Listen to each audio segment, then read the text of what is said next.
Hello, today I'm going to be sharing about the case of Franklin Industries whistleblowing. This case follows Natalie, who is a CPA in the accounting department of Franklin Industries, who over 6 months ago was demoted due to her bringing up concern that there was embezzlement happening in the company. While working with a staff accountant, they discovered a suspicious transaction that was sent to a company they'd never heard of before. So they decided to dig in a little deeper, and it turned out their department manager had been in charge of preparing these transactions of over $5 million with this company. Upon further research, Natalie discovered that the owner of that company was the department manager's sister. Scared that something was wrong, she decided to go to internal audit to see what they thought. As they dug deeper and looked at the transactions, internal audit came to the same conclusion that the department manager was embezzling money from Franklin Industries. However, Natalie was afraid that internal audit would not act on this information and decided to take the matter into her own hands, which resulted in her being demoted. Um, Later, she found out that her complaint to HR was ignored. Um, HR claimed that the embezzlement wasn't occurring, and so her complaint was unfounded.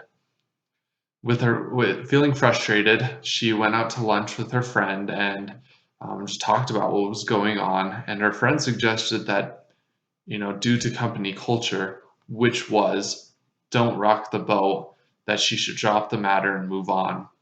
He had worked there longer and knew that it would only be trouble if she kept trying to get to the bottom of this issue.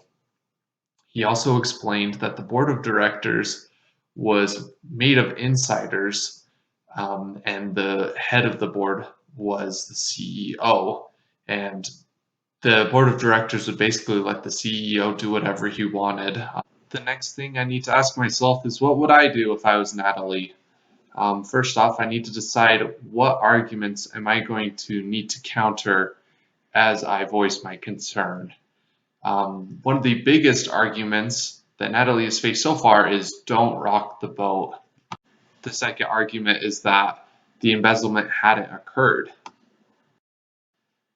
The next thing I need to consider is what is at stake for the key parties and who is included in that. I think it's everyone who was working at the company.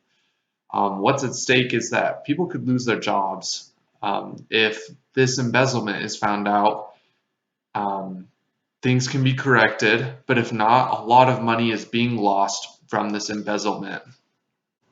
And of course, what's at stake for Natalie is her job. She has already been demoted, and she could very well be fired for voicing more concern on the issue.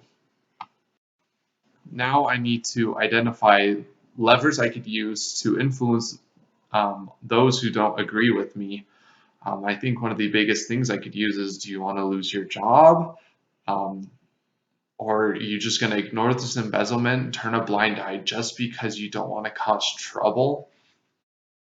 And finally, I need to understand what is the most persuasive thing I can tell people when they bring up arguments against my case. And the biggest thing I can think of is that if something wrong is happening in the company, we need to identify it and stop it. We can't just turn a blind eye just because we don't want to cause trouble.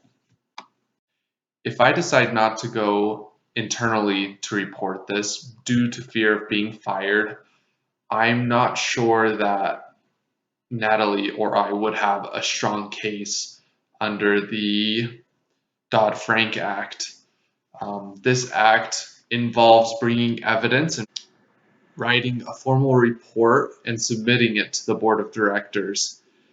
Due to the board of directors being heavily influenced by the CEO, I believe they kind of follow the same policy of the company of don't rock the boat. They may not want to hear that there is fraud being committed in the company, which could result in Natalie or I being fired. Therefore, I feel like it wouldn't work that direction. I still feel Natalie should report it though.